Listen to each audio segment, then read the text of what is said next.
All right, ladies and gentlemen, welcome to the City of Farmers Branch Study Session meeting. It is Tuesday, August 17th, 2021. The time is 4 p.m.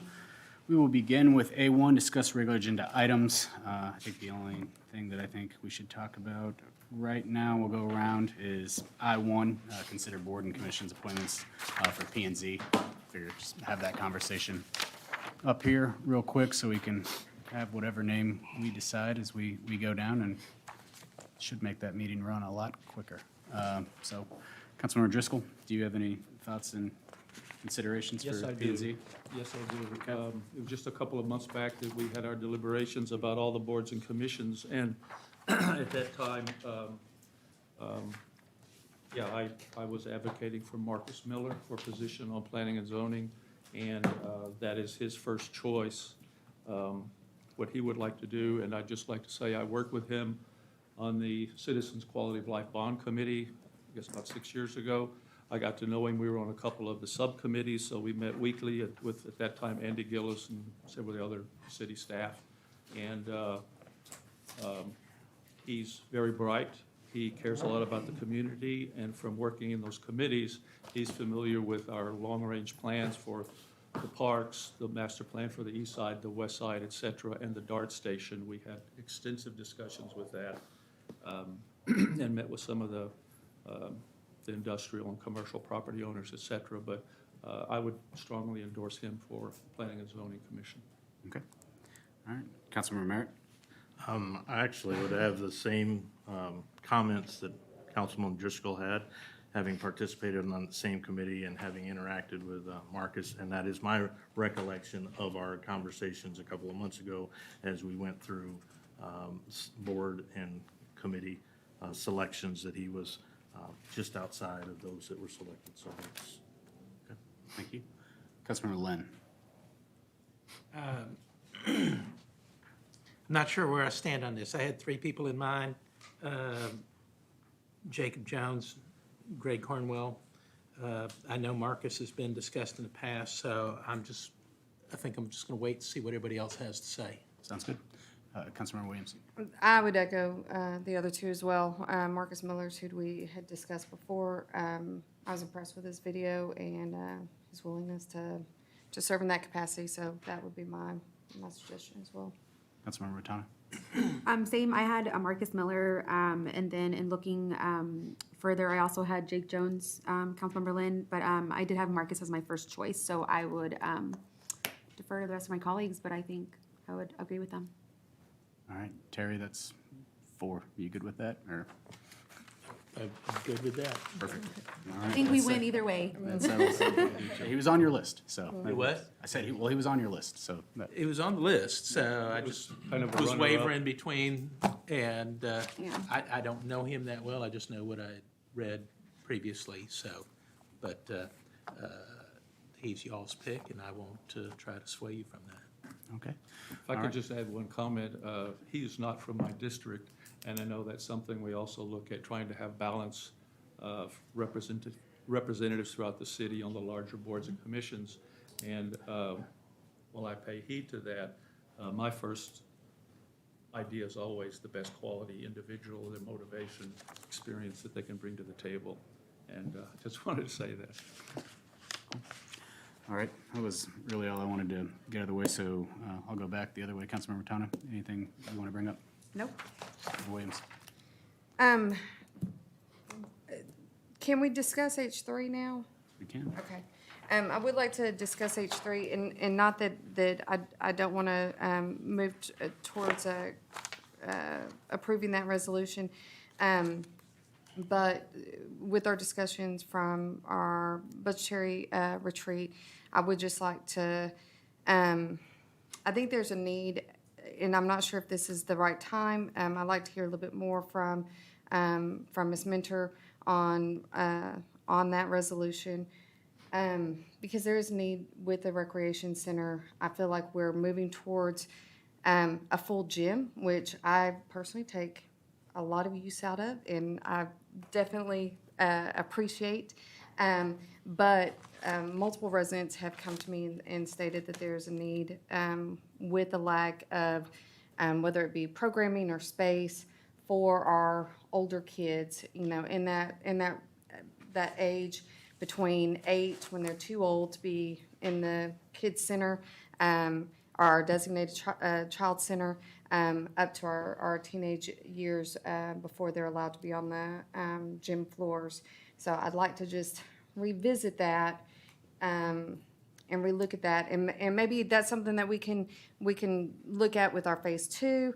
But I think I would be remiss if I didn't bring it up, you know, when we're looking at approving an expense, even one that I think is going to be fantastic.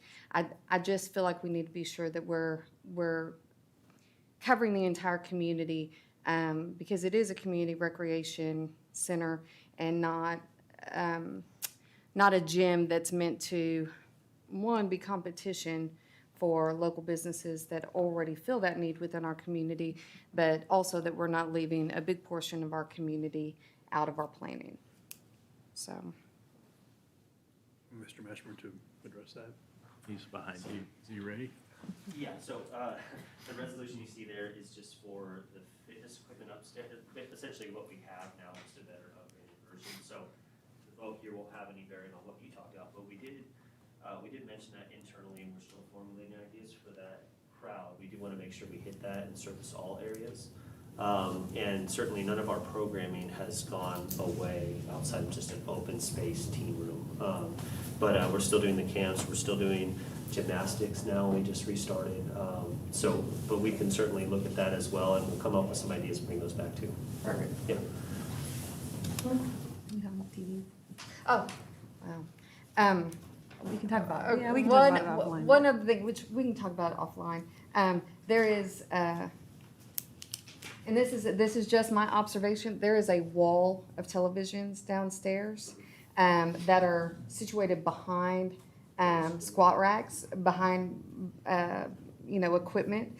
And I know that those televisions are not a big expense or anything like that, but, and I don't want to get into a situation where I'm nitpicking y'all on your individual purchases, because you guys know what's needed and all of that, but I would just mention that I would feel better before we bought any more televisions if we could maybe move the televisions that are being obscured, buy that equipment up to your upstairs area instead of us making a separate purchase. Okay. Yeah, and we can all Yeah. talk about whatever. Yeah. I blame Kevin Menchop. I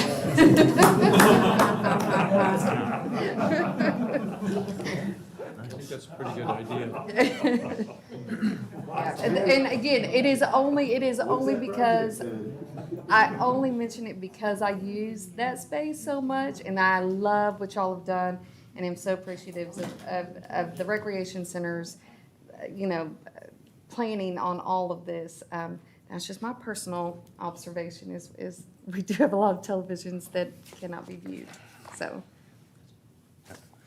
that's all I have. Okay. All right. And then Councilmember Lynn, I have no items. Councilmember Merritt. I don't have any other items. I did have a conversation just openly amongst the commissioners, the council members here. I did ask a few questions of Mike related to H3. He was kind enough to respond and answer those questions, so I have my comfort level. I'm fine, thank you. Perfect. Councilmember Driscoll. No, not at this time. Thank you, Mayor. All right. Then we will move on to A2, receive a semi-annual update from the Lansky Library Board.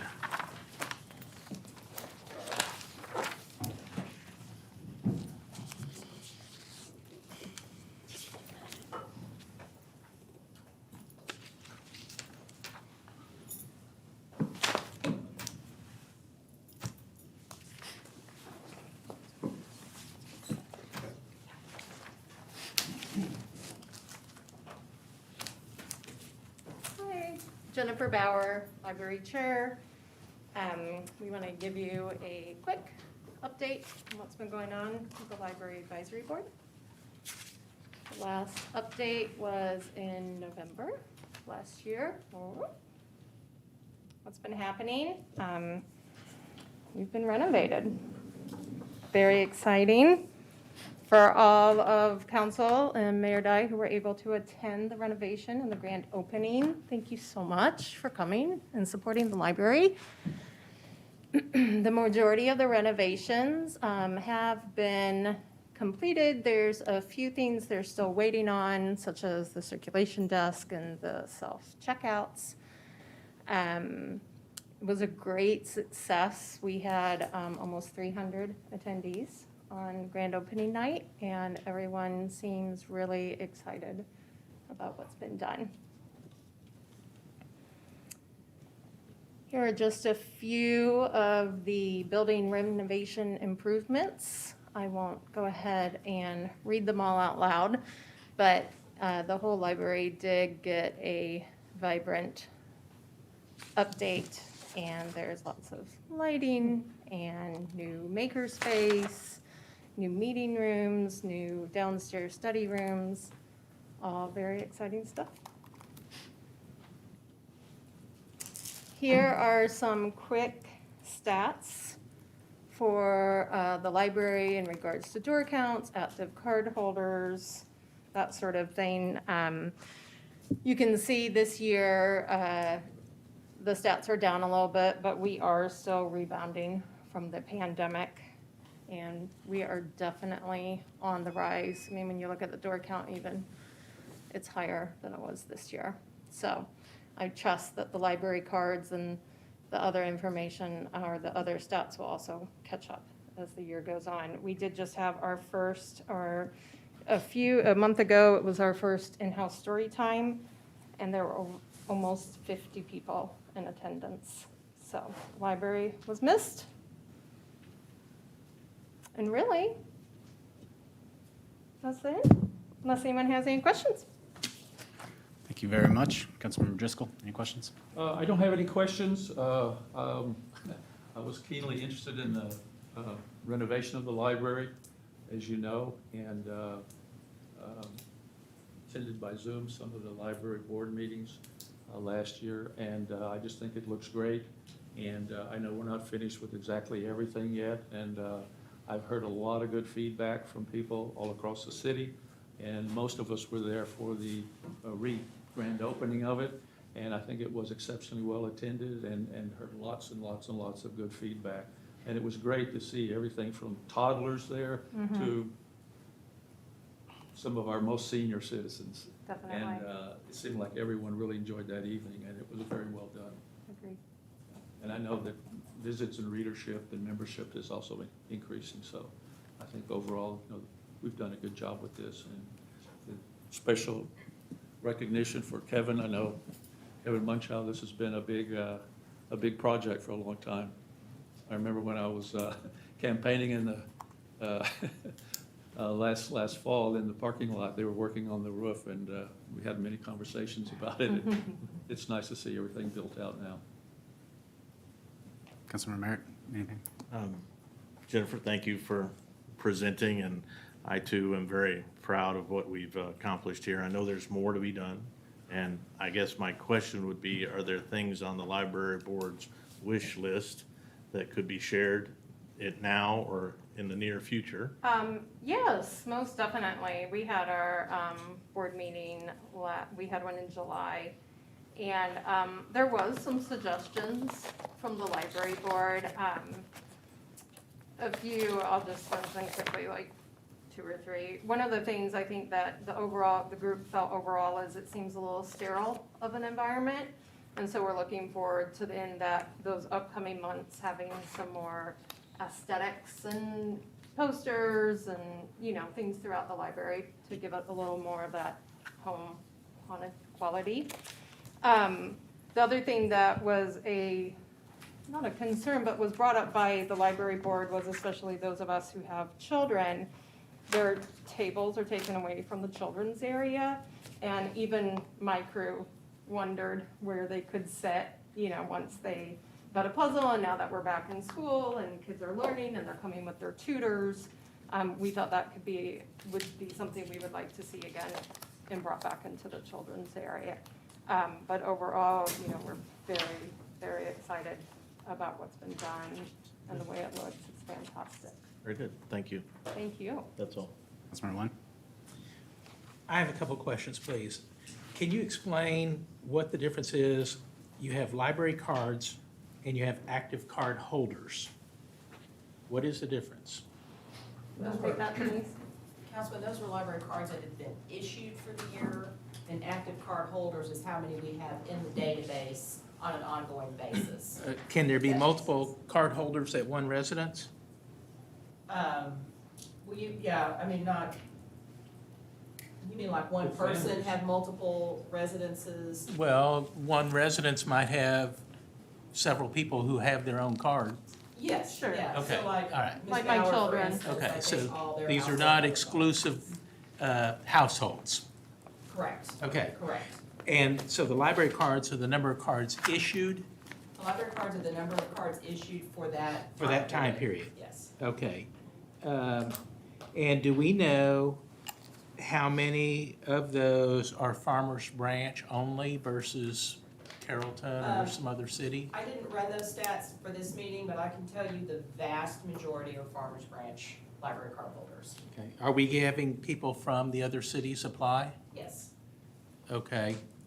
And then, is there a way that we can get some stat or metrics on actual books or items checked out Oh, yeah. over time? So maybe like show a 4 or 5 year history of that, even though last year is going to be down. Let's see what things are looking like over time for individual items checked out. Right. You mean like just the overall circulation number for maybe a fiscal year or something like that? Is that Well, what you're referring to? circulation, if I'm understanding what you included here, that would be how big your library of content is, more or less, between books and e-circulations and all that. I'm talking about checkouts. That's a whole different Right. thing. Yeah, so I can get you the number of, so circulations is the number of checkouts, and then Oh, that is- collection size is the number of items that we have in the entire collection, if that makes sense. Okay, all right, then, never mind on the last, so, okay, Absolutely. thanks. Councilman Williams, anything?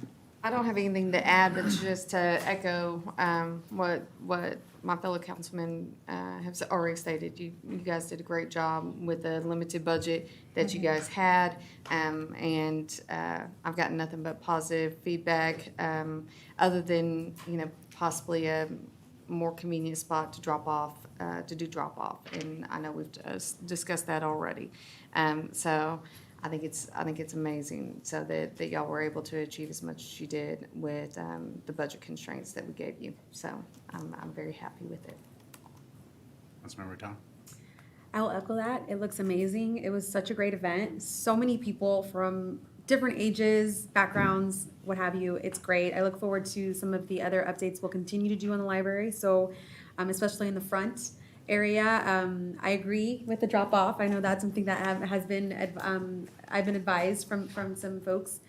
The only thing is, as my colleagues may know, I'm a huge data person, and so I'm all about targeting. And one of the things I would love to see is a heat map of where all our card holders are, just to kind of see if there are any gaps where we know there is a huge especially for our kiddos, if there's like a huge area where we know there are kids coming from the area and they may not have library cards, just to kind of, for me as a council member, would love to see, especially if they're in my district, if there's a targeted way where I can reach out to them and say, why don't you have a card? Is there something that's missing? Just a more targeted approach that I would like to take advantage of if we have something like, and I can't see you, if we have something like that. Just a heat map, something just variable that we can see. I think, at least for me, it would be very beneficial, so I appreciate that.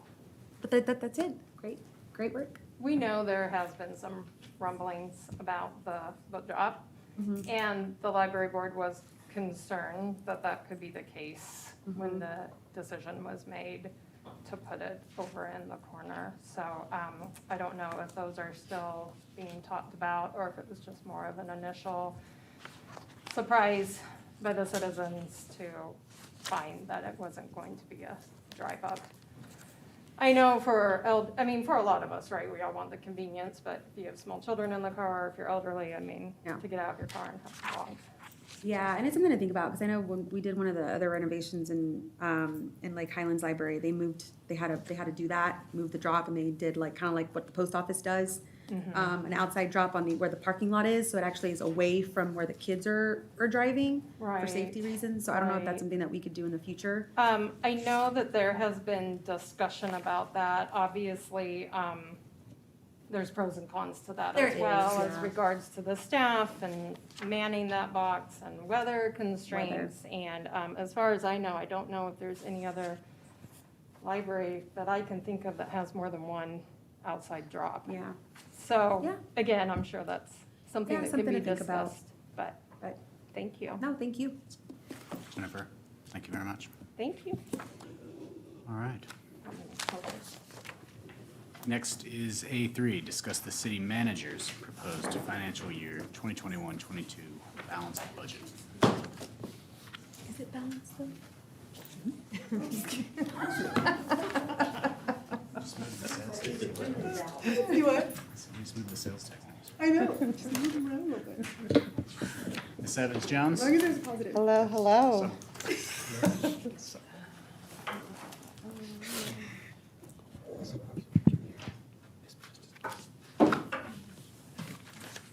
You're so pretty, you're like, yes.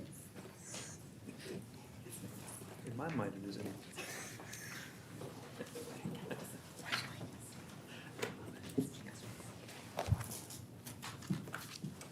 It's not too sweet.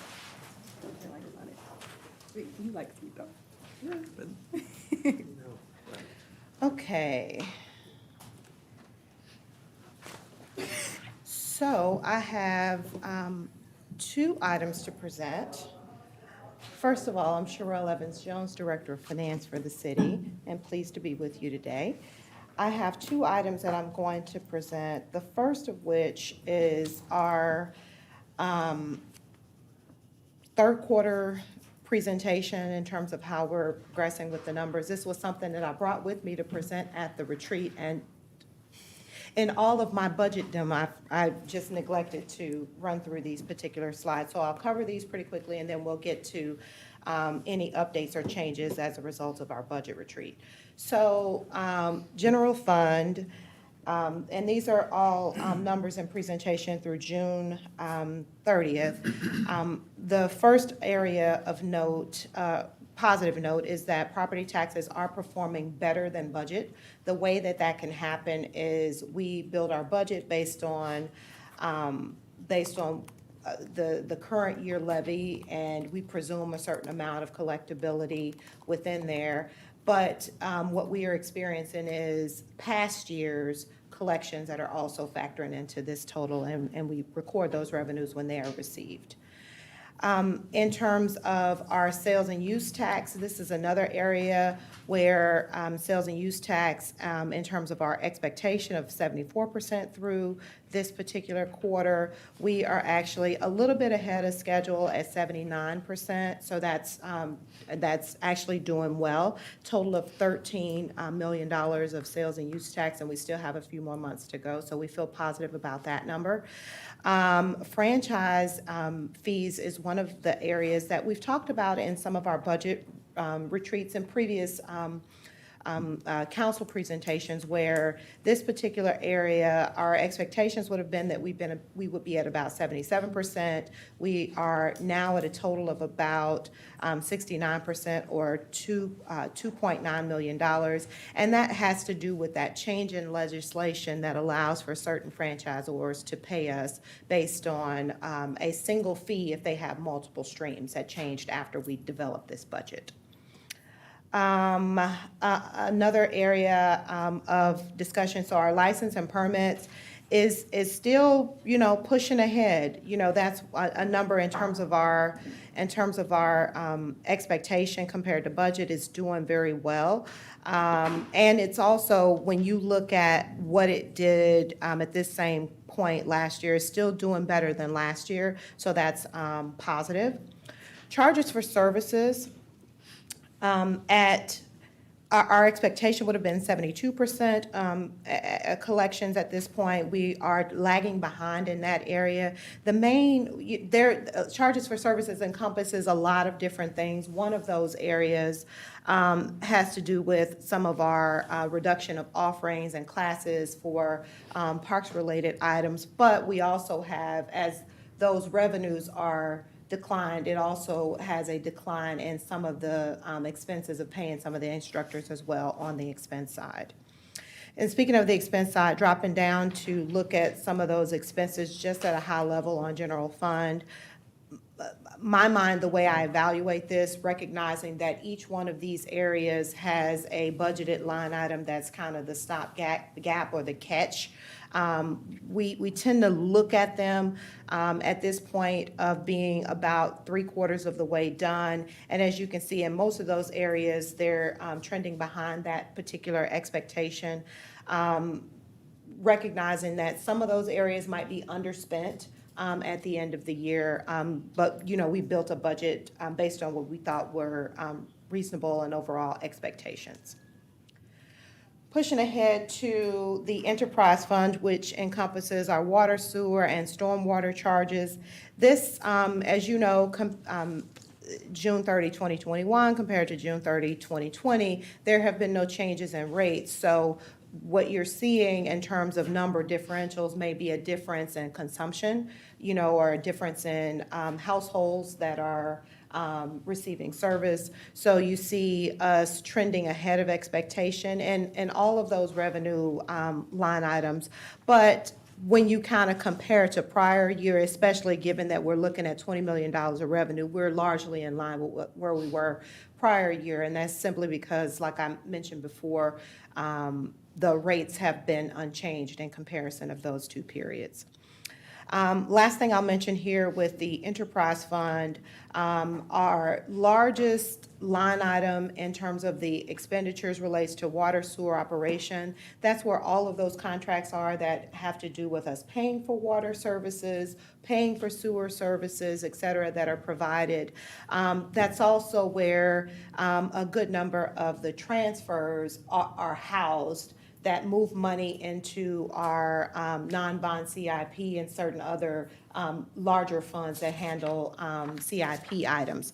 I mentioned that just as a reminder of why you might see a larger amount of expenditures in terms of, it's still definitely in line with budget, but why you may see a larger amount of actual expenditures compared to prior year, because there were larger transfers built into this budget to take care of certain I&I and things like that. And then the other area where you can see that kind of manifest is the $4.4 million worth of stormwater utility actual expenditures, definitely in line with the budget. But this is one of those areas where last year did not have a lot of those transfers to move fund balance that we talked about in some previous presentations. So just kind of giving you a snapshot of where we are year to date or through June with respect to this fund. And lastly, in terms of funds, our hotel motel, this is the one that we definitely are continuing to watch in terms of people restricting their travel during this particular time of year. This is one where you really do start looking at the 2020 column and you look at the 2021 column and you see some things happening.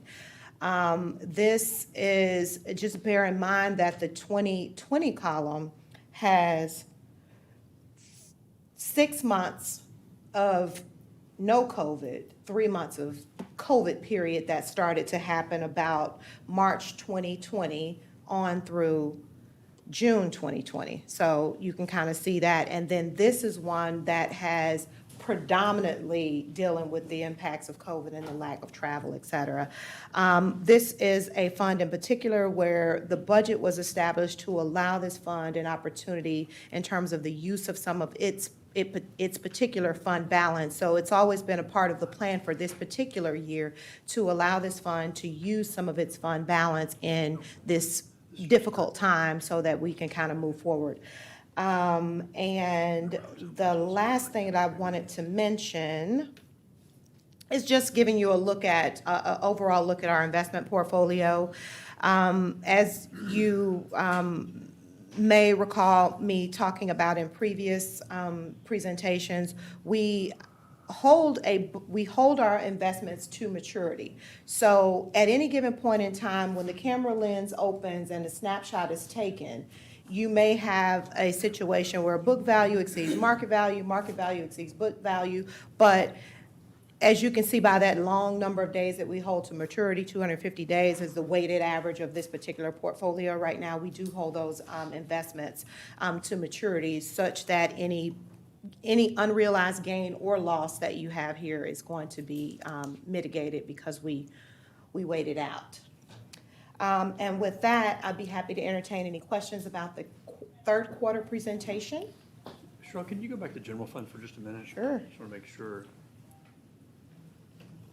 Because we're still showing that we're on target to hit budget, aren't we?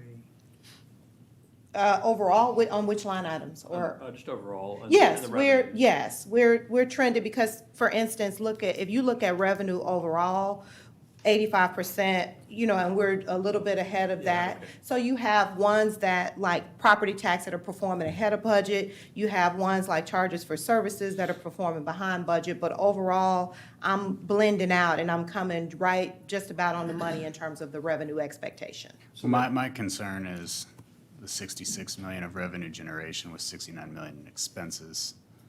It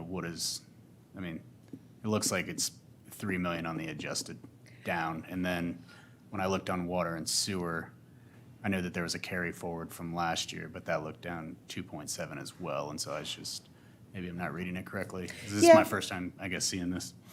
So Or at what least you're seeing here take a look at it. is, so this is what the budget was as was approved. And you may recall that during the approving of our current year budget that we're living in, we made some decisions to use fund balance for certain things. This is what it looks like. Gotcha. So, and I can line item those things, but this is how it looks when you lay it out on a piece of paper like that. Okay. Just wanted to make sure. No worries. I love questions. Okay. Any other questions that I can help with in this particular? Any counts? Terry, did you have a question? So that last quarter, you think that we will be where we need to be when that's added to this? I think if I were holding a little bit of a crystal ball, I think that you're going to get where you need to be on a blended basis in terms of revenue. And I think, if I know my directors around this room pretty well, some of these expense numbers are gonna come in actually less than what the plan is what I'm suspecting. Now, whether it eats into and we don't have the $3.5 million in terms of the planned deficit or planned use of fund balance, I can't say that in particular, but I believe the revenue is coming in the way it's supposed to, and I know they can't exceed the expenses. So what will we do? Push expenses to the next fiscal year? And explain what you In order mean. to lessen that loss? No. So, so there is fund balance built up over multiple years. And we, in being a good and safe city, we maintain a targeted fund balance that's about 15 to 20%. Yeah. So essentially, when this budget was approved, and remember, we're looking at the column for the adjusted budget. So when this budget was approved, the decision was made to use some of that fund balance. So we will have revenues that come in, we will have expenditures that come in that exceed the revenue. So we're gonna take money out of the cookie jar in order to make a use of that fund balance, if that makes sense. Yeah. Okay. Any other questions here?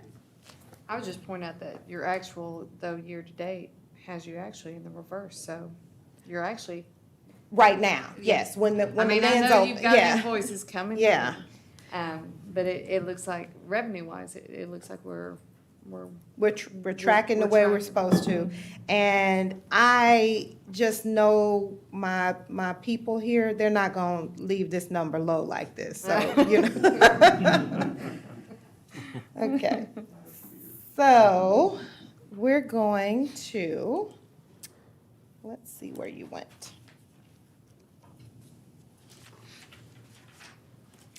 Okay, so the next update is to talk a little bit more about our budget, since we had the meeting had the budget retreat meeting. This is not necessarily intended to be a full presentation of all of what happened, what's in the budget, et cetera. For those who are viewing, I do encourage you to take a look at our website. We actually have a specific link that will take you to the budget document, farmersbranchtx.gov/proposed budget. So that's where you can easily find that. And then the retreat was recorded. So if anyone has questions or wants to learn more about how the budget was developed or any of the key assumptions, I invite them to visit there to kind of get caught up. The approach to doing this update here, we're going to take a tag-teamed approach. So I'll present some details that have to do with the financial aspects, and then I'll work with Mark Bentley and Mike Mashburn to come up and talk a little bit more about some of the details and kind of a tag-team style. Your calendar. Y'all gonna be so sick of seeing this calendar by the time it's over. But I like to remind and re-remind and, so you know where we're headed. So we got the certified value, 6.9 billion. This is just to catch people up on the soap opera that is the budget. The budget was provided to council on July 30th and was also electronically provided to any interested parties via our website. If you didn't catch that website, as I mentioned it is listed here on the slides as well. We also received our certified tax rates from Dallas County. We had our budget retreat, and here we are. And it's funny I mentioned but this budget time, especially in August, is a time for continuous tweaks, et cetera, so we are here with tweaks. And then you have one other council meeting, but should you all have questions or want to discuss this any further at a different meeting, we stand ready to address any questions that you have. And lastly, the plan is to adopt the budget and all of its accoutrements, the tax rate, et cetera, at the September 21st meeting. And that will also be a time frame when we have allowed for public hearings. So anyone who has questions or wants to talk about the budget, that will be a appropriate time, or any time prior to that will be good to do. So we got two main things that we were doing in terms of tweaks and changes to the budget. The first thing was we were revising our ARPA allocation, the ARPA funding allocation. And the second thing was we were revising the tax rate to 58.8 cents, 58 cents and 0.8 of a cent. So we'll get into those details going forward here. So first revision, revised funding for our ARPA allocation. The main thing that I wanted to call your attention to in terms of a change is to add the residential repair program at $50,000. We were able to tweak and move some things around within the first year versus second year funding, et cetera, to make accommodations for that. So some of the things that are planned for expenditure related to this federal funding that was received have to do with adding a phase one for our Signature Park, Justice Center renovations, Mercer Park, which would be a public-private partnership between the city and developer, rec center renovations, and just moving on down the list. You don't need me to read. You're council members. And then you can kind of see the listing and details for next year's plan, because the funding would be provided to cities in two different tranches. The second thing we were doing in our two main changes was we were making a tweak to the tax rate. So the budget was devised and developed using a 57-cent tax rate. Hearing from council around the table after the retreat, we actually heard you loud and clear that you would prefer to use a different tax rate, and that rate that we have recalculated the budget using is the 57.8 cents, which actually represents a bit of a reduction, small reduction from the existing tax rate of 58.9 cent. This change between the 57 and the 59.8 creates $1.3 million that we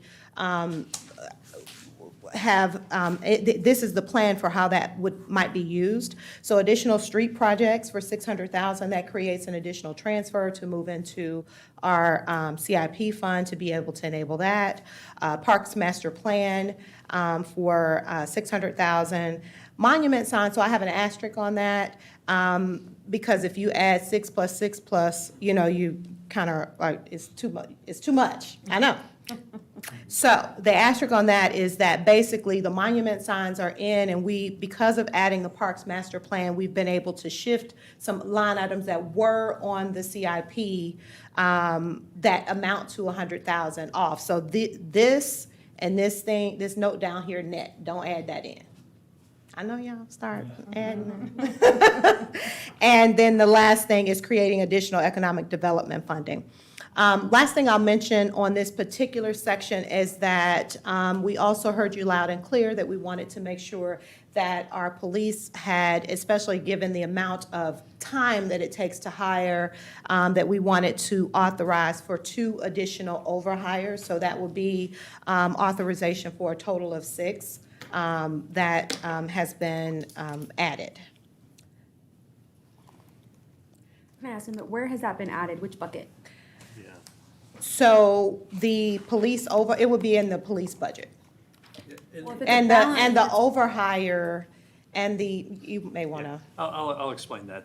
On the overhires, the way we budgeted for it was probably the most conservative way, and that's planning to hire the 2 and the 2 overhires, all 4 together, October 1st.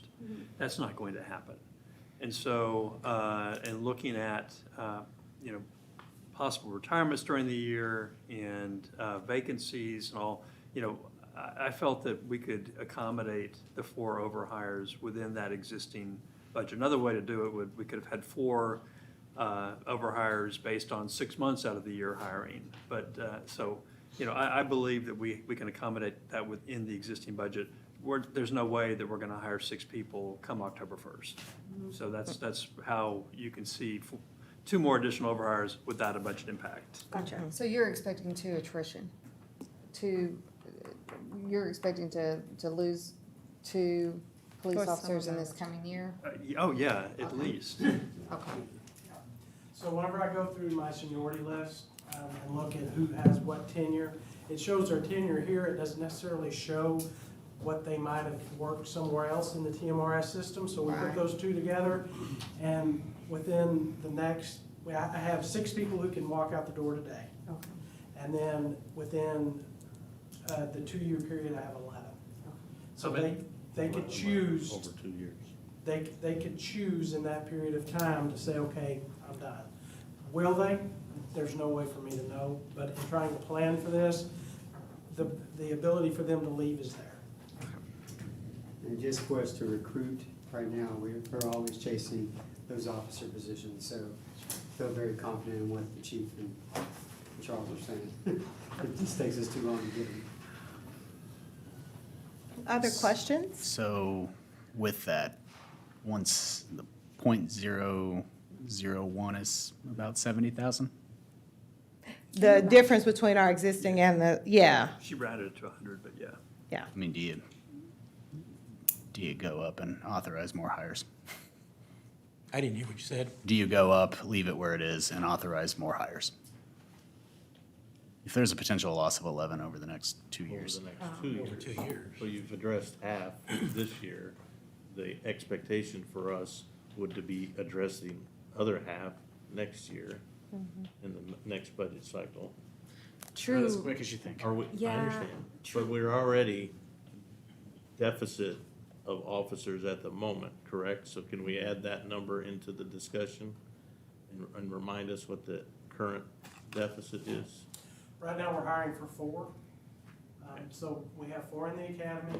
We have three people who are already certified who have started, so we were working at the number 10. Okay. And we had another one retire just here a couple of weeks ago. That brought us back to 4. And so we're trying to hire those 4, and then you add these, and in those are 2 new positions that were given me last year that I haven't been able to fill yet just because of attrition. And so whenever you look at this overall, you're talking about 8 positions that have been added that I'm trying to fill. Like 18 months ago, we came and requested 7 new positions, so we're right.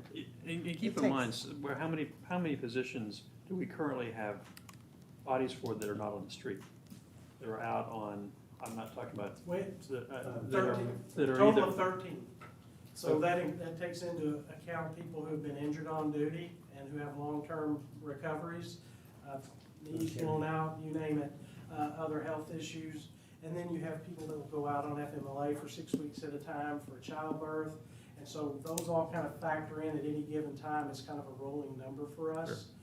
And so it's actually realistically worse than what it is on paper based on FTEs and how many spots I have filled. It also has to do with folks that just aren't able to currently fulfill their duties.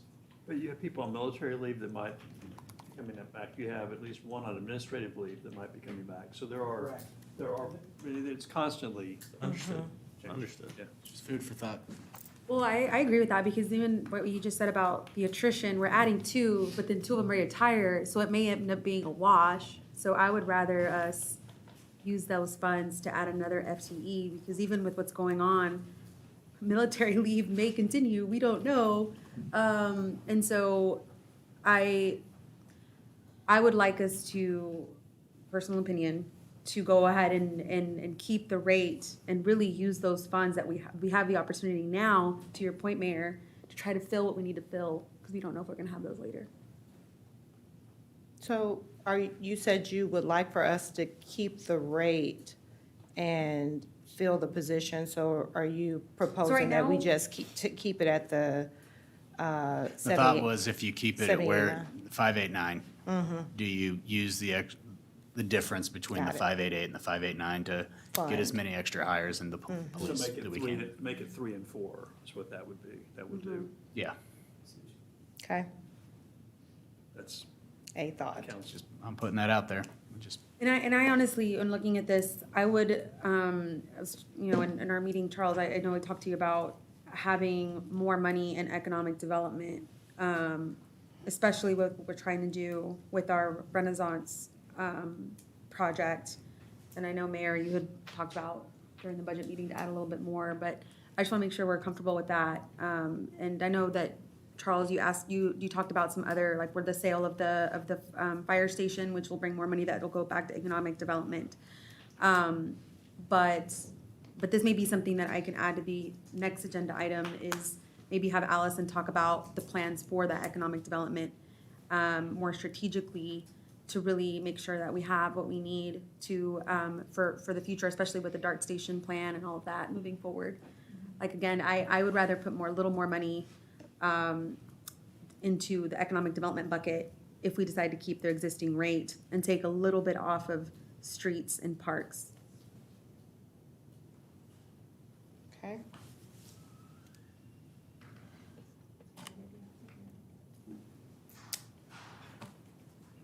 does anyone else have any? I don't have anything. Councilmember Lynn? Okay, so you all have resolved yourselves to keeping the taxpayers' money here, and so if you're going to leave it at the existing rate with the footnote that the extra amount goes for police only, I would be fine with that. Where I have a little bit of difficulty is you've got $600,000 earmarked for parks, and we're already doing programs with the art plan, and the park department already has a budget. But I saw nothing in the budget regarding sidewalks throughout the city. Oh, they're there. And so, just as streets is extremely important, I think we need to budget to fix and repair sidewalks throughout the city that are in need of repair and/or replacement. Councilmember Lynn, I just wanted to make sure, there are fundings that's been set aside within our CIP budget to maintain certain sidewalks going forward. Well, it seems like it's, and I don't know what that number Yeah, is, but I'm happy to get that in for years you. past, it's been very low. Okay. And so when it's gone, and it doesn't take very long for it to Mm-hmm. get gone.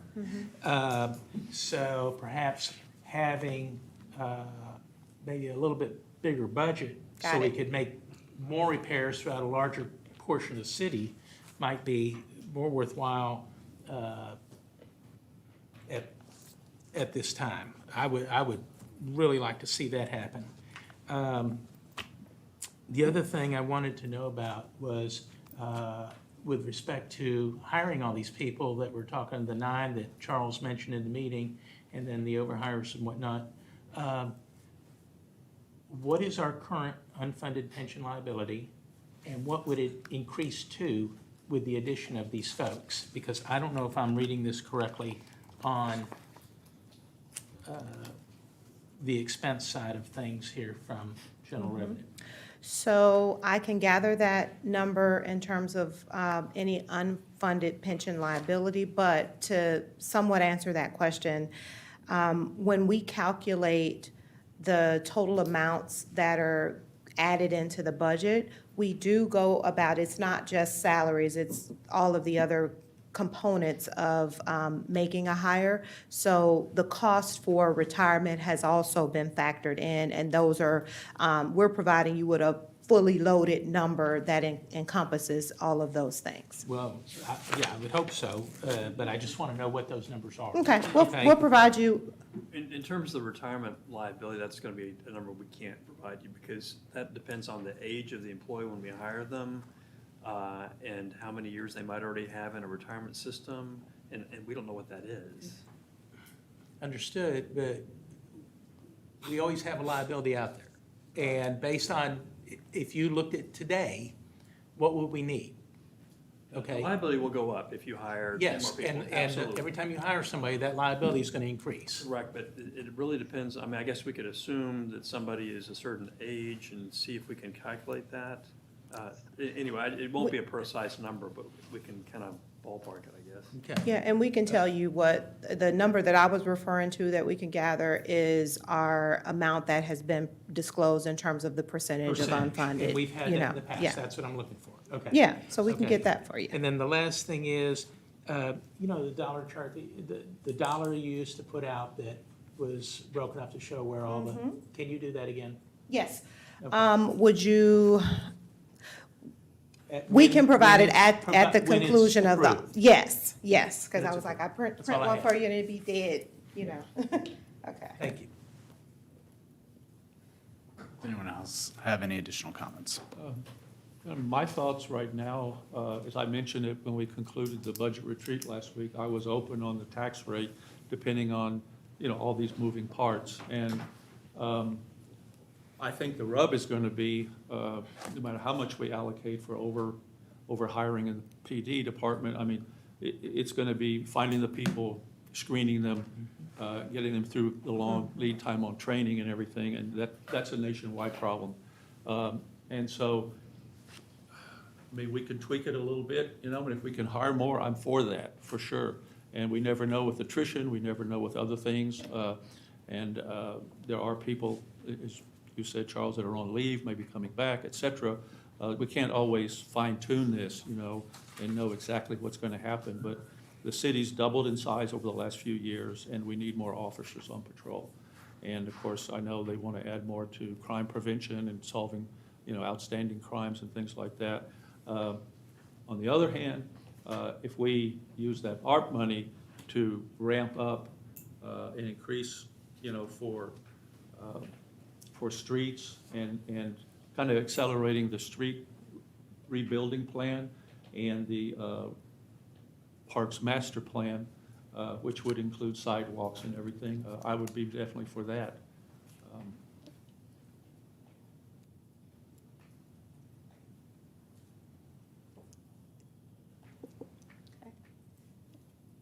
No questions at this moment. There's still a lot to digest. Yeah. Okay. So we have everybody had an opportunity to, okay? So I mentioned before that this would be like a tag teamed approach. And I don't know how everybody else's mind works, but the way mine worked when I thought of the word tag team, it took me to 1993. Well, there it is. And a rap duo out of Atlanta had a real famous song, a one-hit wonder, if you will. So with that, I will say, whoop, there it is. And I will invite Mr. Bentley to the podium. No, I'm not gonna rap.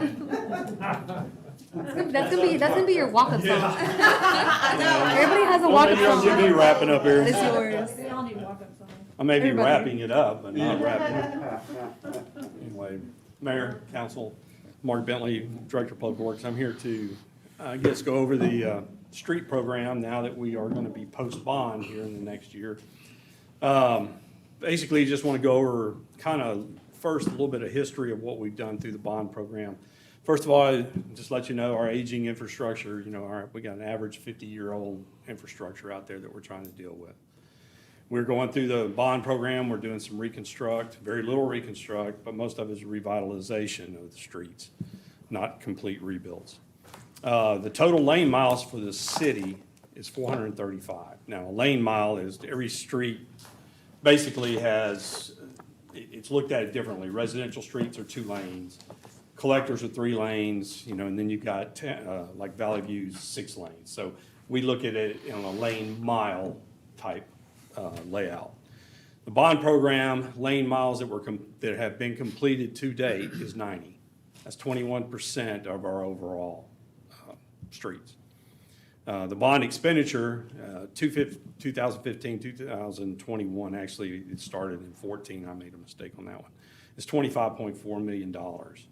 We reconstructed 4.3 lane miles at a cost of $930,000 per lane mile. We did a revitalization on the remainder of 85.7 lane miles at a cost of $260,000 per lane mile. As you can see, there's a big difference between a reconstruct and a revitalization. I mean, it's threefold. So life expectancy is a big number also. In a reconstruction, you get 30 to 40, maybe even 50 if you got good soils and everything else. But revitalization, you're only looking at a 10 to 15 year, if you're lucky at 15 years. Now, we look at the post-bond program. If we go with our, the budget, $2,030,000 per year, that would project us to be 7.8 lane miles per year doing revitalization, not reconstruct. If we added the additional 600K, that would add 2.3 lane miles per year for a total of 10.1 lane miles per year, okay?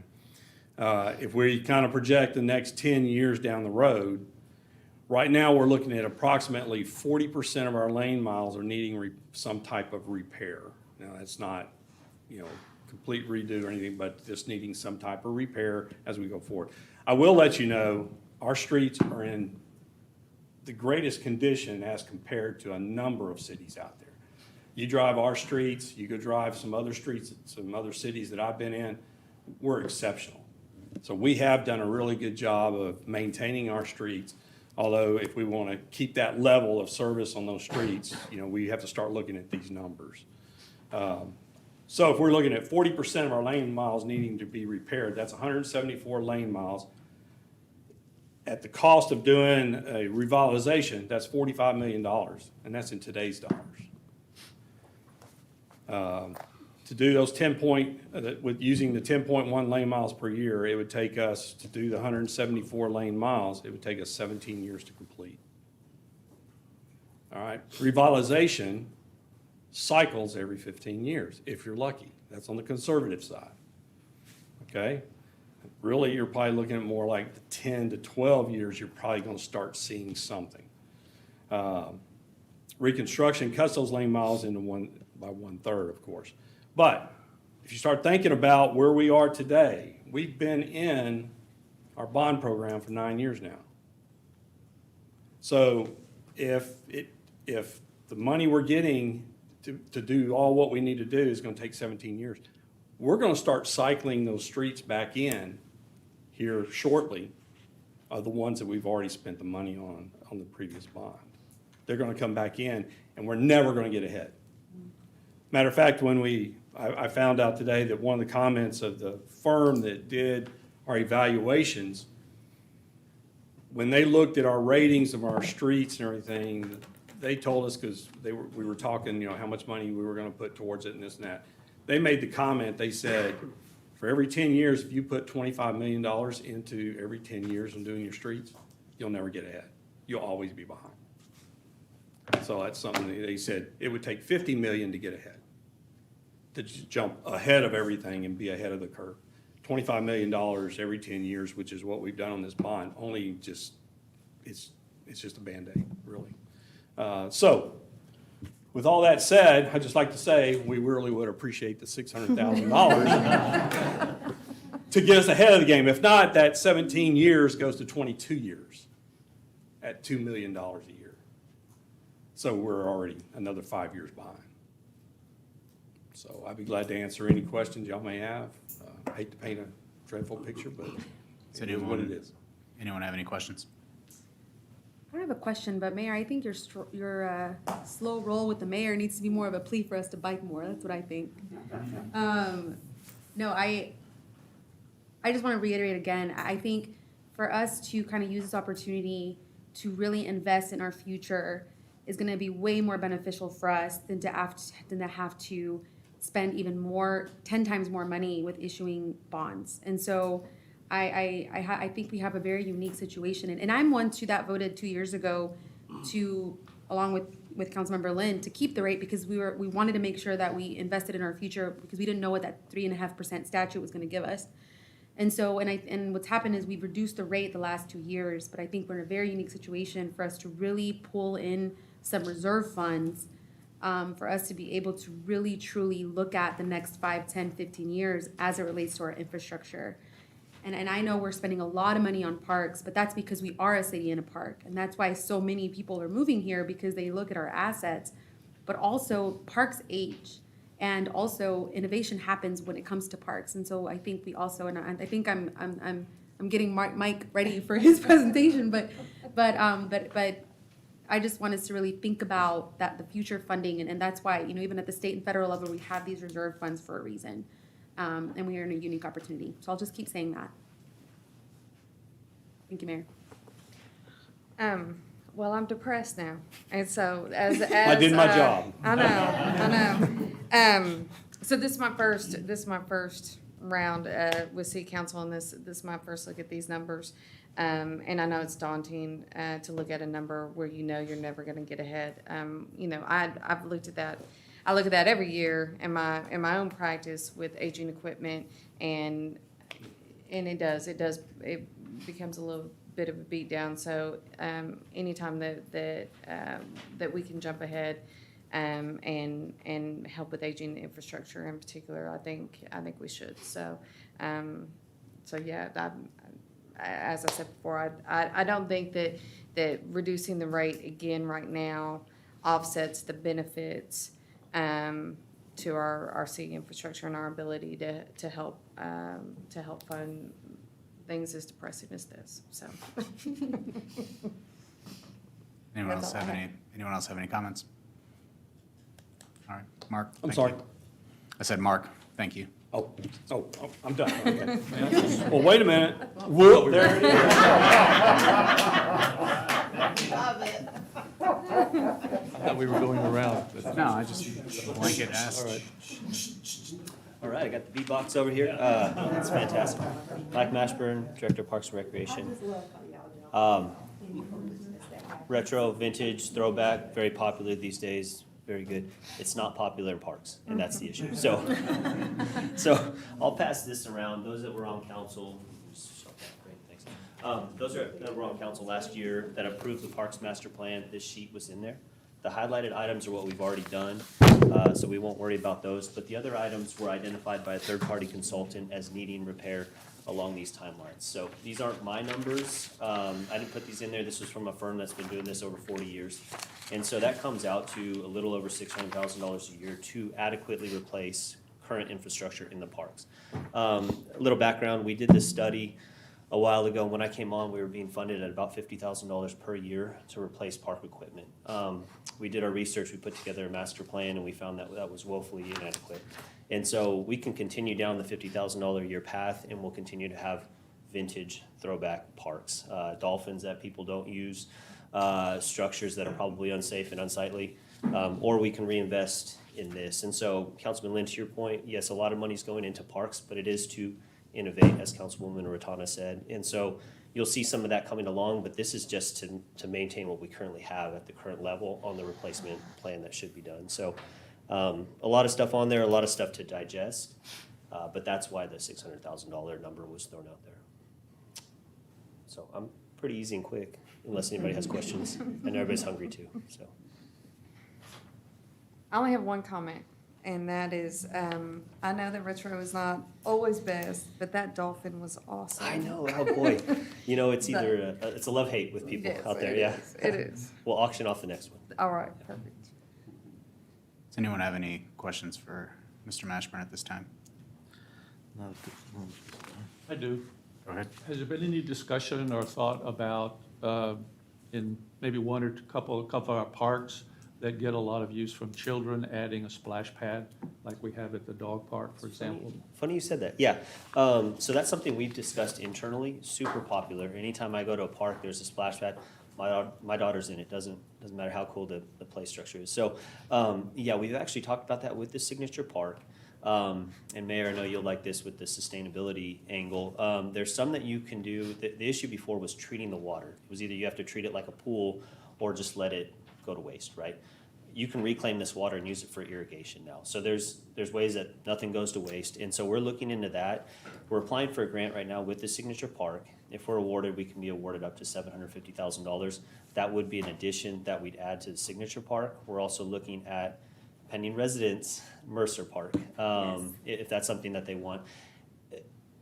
You can do different levels of splash pads. Our team installed the ones at the dog park. That's obviously very low level. Sometimes it doesn't take a lot to make kids happy though too. So depending on what funding is available, I think that's something that is definitely possible and needed in the community, and people would certainly use. So yeah, it's been talked about.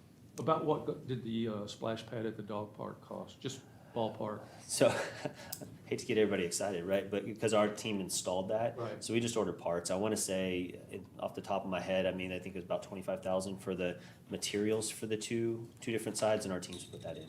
So But that's not chlorinated, like. it's not chlorinated, no, Okay, just so runoff. There'd be a difference. Yeah. Yeah, just want to get a ballpark idea. Councilmember Lynn? Mike, I see in here irrigation controller 3 times, so at $600,000, am I reading this correctly? So that's a Correct. total of $1.8 million you got in here for irrigation controllers. Yeah, I'm gonna blow your mind with this one. So throughout the city, our irrigation control system is very old. And so this would be doing it in 3 separate segments, so to speak, because we can do that. Our current control system cannot identify leaks or pressure shortages right now. So we did have a leak a couple of years ago. We couldn't identify it in time and it cost us quite a bit of money. And so this would identify something when it comes, and so we don't lose anything, and it would pay for itself. We've done an analysis on this, and at first when I saw that number, I go, holy smokes, that's insane, right? But when I know what it can do and how it will save us money over time, the payoff's there. That turn it into a smart irrigation system across the Yeah, board? yeah, we'd get notification, or I wouldn't, but our team would get a notification on their phone if there was an issue. We could address it right away in real time. But in terms of like rain sensors and that kind of thing, that's Yeah. incorporated in this. It's a complete smart. Yes, this would be all the bells and whistles to get us up to the level of some cities. And the sustainability committee would be okay with it? I'm sure they would. Okay. Yeah. Councilmember Lynn, did you have any other questions? No, I'm just trying to digest all It's a lot this, of so information. more to come. Is there, anyone else have any questions at this time? Not at this time. I just want to mention, I know that the question came up at the retreat, that for that additional $600,000 for streets and $600,000 for parks, that the council wanted to see a plan. I just want to make sure, these are the plans. And so they're items that we already had kind of on the shelf, so to speak. So anyway, I just want to make you aware. Okay. Mr. Mashburn, thank you. Cool, thanks. Tag team done? Tag team done. Okay. All right. We will move to A4, discuss remaining city council meeting dates for 2021. Ms. Pukana.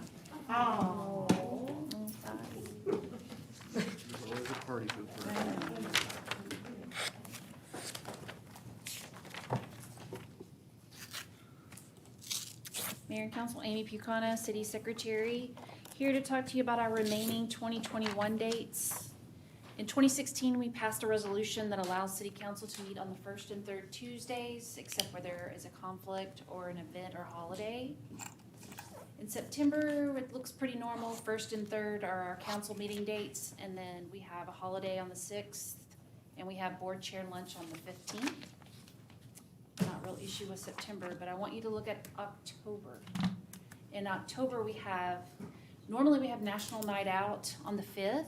However, with staff development and training, several people will be out. We have looked at pushing National Night Out to October 11th with the council meetings on the 12th and 19th. Does this look like it would work for you? Do we usually Why- do, Go ahead. sorry, do we usually do National Night Out on a Monday? Normally, it's the first Monday. However, we have quite a few in the staff retreat. Yeah, first Tuesday. Yeah. We moved to the council meeting. Yeah, okay, yeah, no, I So we didn't could think do- it was on a Monday. We could do second and fourth, we can do second and third, we can do anything you wanna do. Just, I would just say for the record, I think when we having more than one kind of late night event, at least for council, I would like us to refrain from that, and see if there's a possibility to change the dates around, like I remember we changed it to the 12th because National Night Out was on the 5th, but now that we're not doing it on the 5th, could we move it up to the 12th, or do we still have that staffing issue? Up to the 5th. I'm sorry, up to the Up 5th. to the 5th. But if the staffing issue is still an issue, then moving to the 2nd and the 4th as opposed to back-to-back, if we decide to, actually, no. Then that would The still, third and the fourth? yeah. Just having the back-to-backs is just, That's, That's okay, the so issue. so you wanna do the 11th, and then you wanna do the 19th and 26th? Is that your proposal? 19th and 26th for city council meetings? how does that affect But budget? if you do that, then the No. following week, We're you've already got done by a then. Yeah. council Okay. meeting also, first week in November. So we could push, we could just So- do. Either Yep. way, you're gonna have back-to-back. Well, no, just what I think- mean is back-to-back is like The having 11th two and events in 12th. one week. She's talking about the 11th Oh, and the 12th 11 and rather than the 12. 12th Yes, and the that's what I 19th. mean, like moving it around because of the back-to-backs.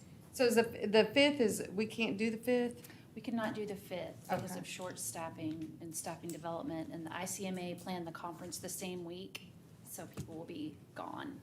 Why can't we Oh, we're do doing National Night Out on the 4th?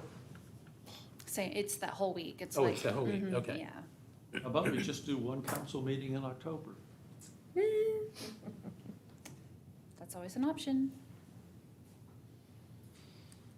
Because if we push it back, then we're bumping into the November. So when I'm gonna go ahead and Schedule. move forward, Could just the be three thinking about busiest October. weeks ever. What done? Pardon? Said, imagine how much we could get done in 3 weeks.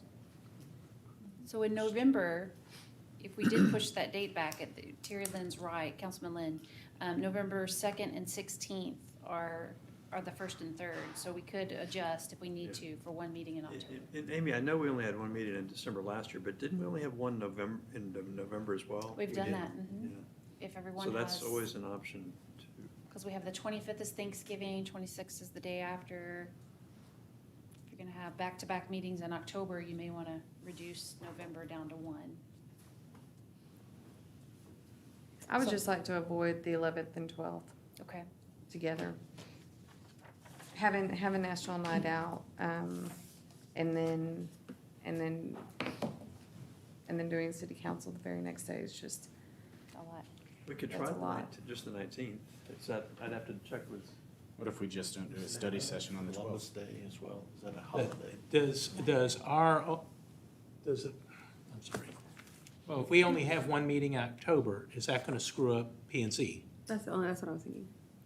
I was gonna say, Chief Berg is planning director, so, we would have to look at our schedule and just adjust accordingly, so, we do not have any projects scheduled this far out to October right now, so we could adjust accordingly, so, right now, our dates are fairly, I was just looking at our dates. So right now, P and Z has their meeting scheduled for the 11th and 25th of October. So if council lands on a meeting or a national night out on the 11th, we might want to look at revisiting that for the planning and zoning commission. But we can make some adjustments. Right now, we're sending out property owners notices for September, so we're good on that front based upon what I'm hearing on the discussion, but we can adjust accordingly for October. And I wouldn't mind doing like the 19th and the 20th, like removing the 12th and 19th, do 19th, 26th, and then just having one meeting in November, Yeah. like we had last year. We could do that. When are you gonna do National Night Out? The 11th? The 11th, just keep it away the way it is, Alright. because not to move it too far So down. you just do away with the 2nd?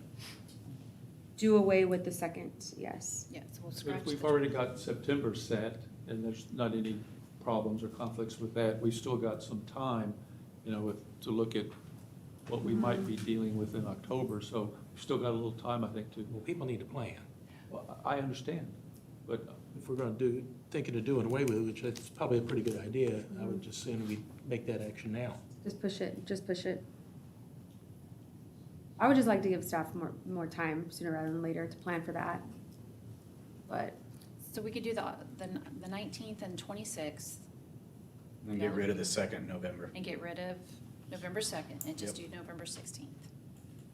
And then our final one will be in December, we'll do the 14th, which is kind of the middle of the month, and we always do that every year. We good? That's it for me. Amy, question, when we plan, and forgive me, since, I've slept in last couple months, when do you usually start planning for the calendar? I know we usually,